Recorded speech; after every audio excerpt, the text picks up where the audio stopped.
नमस्कार मित्रांनो. मित्रांनो, महाराष्ट्रातील दिव्यांग बांधवांसाठी हा व्हिडिओ अतिशय महत्त्वाचा आहे. मित्रांनो, व्हिडिओला सुरुवात करण्यापूर्वी सर्वांना माहितीच आहे, की आज जागतिक दिव्यांग दिन. माझ्या YouTube चॅनलवरती जेवढेही दिव्यांग बांधव आहेत व आपल्या ग्रुपवरती जेवढेही दिव्यांग बांधव आहेत, तसेच सर्व महाराष्ट्रातील जेवढेही दिव्यांग बांधव आहेत, या सर्व दिव्यांग बांधवांना जागतिक दिव्यांग दिनाच्या खूप खूप शुभेच्छा. मित्रांनो, 2025 दिव्यांग बांधवांसाठी अतिशय महत्त्वाचा ठरला. यामध्ये राज्य सरकारच्या माध्यमातून जो ₹2,500 निर्णय झाला, त्याचबरोबर दिव्यांग मंत्रालयाच्या माध्यमातून एक महत्त्वपूर्ण निर्णय घेण्यात आला. त्यामध्ये जर दिव्यांग बांधवांना तुम्ही त्रास दिला, त्यांना छळलं, जर अशा प्रकारच्या ज्या काही घटना घडल्या, त्यांच्यावर अन्याय जर केला, तर त्या ठिकाणी समोरच्या व्यक्तीला शिक्षा होऊ शकते, दंड होऊ शकतो. हे 2 निर्णय अतिशय महत्त्वाचे आहेत. इतर निर्णय सुद्धा खूप महत्त्वाचे आहेत. परंतु हे 2 निर्णय या जागतिक दिनानिमित्त सरकारच्या बाबतीमध्ये आपण जर विचार केला, तर महत्त्वपूर्ण निर्णय होते आणि या निर्णयाचा महाराष्ट्रातील दिव्यांग बांधवांना खूप फायदा झाला. त्या ठिकाणी आधार निर्माण झाला, असं म्हणायला काहीच हरकत नाही. अशा पद्धतीने मित्रांनो, आजचा दिवस हा खूप महत्त्वाचा आहे, मोठा आहे. सर्वांनी हा दिवस आनंदाने साजरा केला पाहिजे. प्रत्येकाने आपलं अस्तित्व जनतेसमोर ठेवण्यासाठी प्रयत्न केला पाहिजे.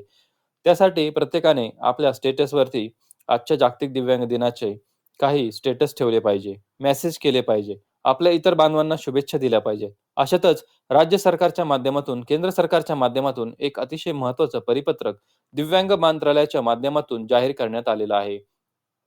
तर काय म्हटलं आहे या परिपत्रकामध्ये? तर सरकारने एक महत्त्वपूर्ण निर्णय घेतलाय, तो म्हणजे असा, की 2026 मध्ये राज्यातील नव्हे तर देशातील प्रत्येक व्यक्तीला आयुष्यमान भारत हे कार्ड काढणं बंधनकारक असेल किंवा प्रत्येक व्यक्तीकडे आयुष्यमान भारत कार्ड असावं, म्हणजे त्याला वैद्यकीयदृष्ट्या सरकारला मदत करता येईल आणि त्याच अनुषंगाने राज्य सरकारच्या माध्यमातून, दिव्यांग मंत्रालयाच्या माध्यमातून एक महत्त्वाचं परिपत्रक जारी झालंय आणि हे परिपत्रक आपण या व्हिडिओच्या डिस्क्रिप्शनमध्ये देणार आहोत. तर त्या पत्रकामध्ये असं काय म्हटलंय बघूया.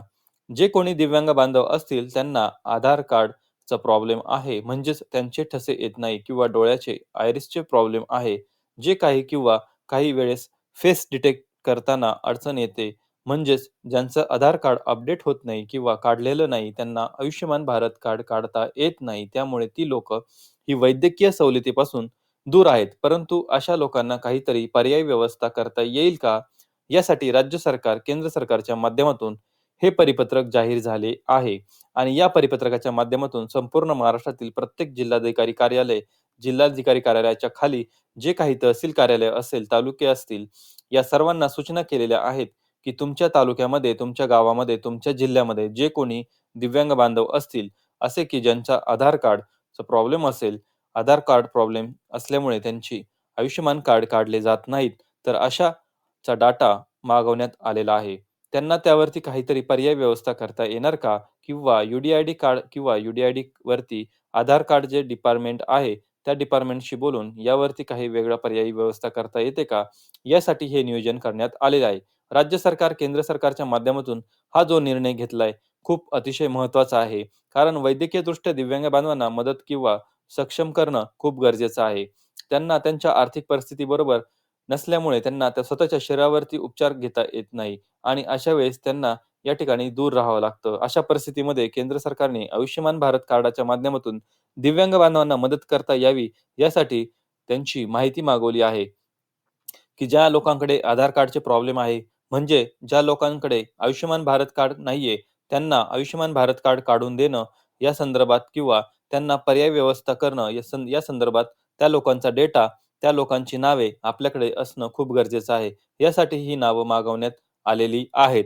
त्यामुळे या व्हिडिओच्या माध्यमातून सर्वांना माहिती करून द्यावी, की राज्य सरकार, केंद्र सरकारच्या माध्यमातून ज्यांच्याकडे आयुष्यमान भारत कार्ड नाही, त्यांच्यासाठी पर्यायी व्यवस्था होणार आहे. परंतु तुमच्याकडे आयुष्यमान भारत कार्ड नाही, तर अशा लोकांनी तहसील कार्यालय किंवा पंचायत समितीमध्ये जाऊन तुमचं नाव त्या ठिकाणी द्यायचंय. पण आणि हे कधी द्यायचं, ज्यावेळेस आता तुमच्या जिल्ह्यातील जे जिल्हाधिकारी कार्यालय आहे, त्यांच्याकडून एक पत्रक जाहीर होईल, संबंधित तहसील कार्यालय, पंचायत समितीला आणि मग नंतर ही लोकं ती नावं घेतील. सध्या स्थितीला ती नाव घेणार नाहीत. कारण त्यांना त्या संदर्भात सूचना आलेल्या नाही. पण केंद्र सरकारच्या, राज्य सरकारच्या आणि दिव्यांग मंत्रालयाच्या माध्यमातून जे पत्रक आलंय, या पत्रकाच्या अनुषंगाने या सर्व पंचायत समिती, तहसील कार्यालयांना सूचना केलेल्या आहेत.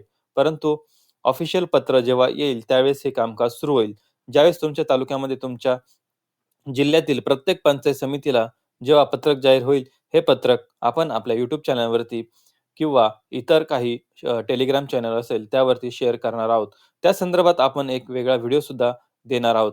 तर आता तुम्ही या दिवशी जाऊन तुमचं ते नाव नोंदवणे म्हणजे तुमचं जे आयुष्यमान भारतची जी अडचण होती ती दूर होणार आहे. त्यामुळे ही माहिती फक्त तुमच्या डोक्यामध्ये ठेवा, की असं आयुष्यमान भारत कार्ड संदर्भात वैद्यकीयदृष्ट्या मदत करण्यात संदर्भात राज्य सरकार आणि केंद्र सरकारचं पुढचं पाऊल टाकत आहे. ही माहिती जेवढी सर्वांना शेअर करता येईल आपल्या दिव्यांग बांधवांपर्यंत पोहोचवा. महाराष्ट्रातील प्रत्येक दिव्यांग बांधवांपर्यंत ही माहिती पोहोचली पाहिजे. जेणेकरून ते आर्थिकदृष्ट्याच नव्हे, तर ते वैद्यकीयदृष्ट्या देखील चांगल्या प्रकारे सक्षम होतील आणि त्यांचं जीवन हे आनंदाने जगतील. तर मित्रांनो, ही होती आजच्या व्हिडिओची लय भारी माहिती. माहिती जी बदल घडवते. भेटूया पुढील व्हिडिओमध्ये. तोपर्यंत जय हिंद, जय महाराष्ट्र.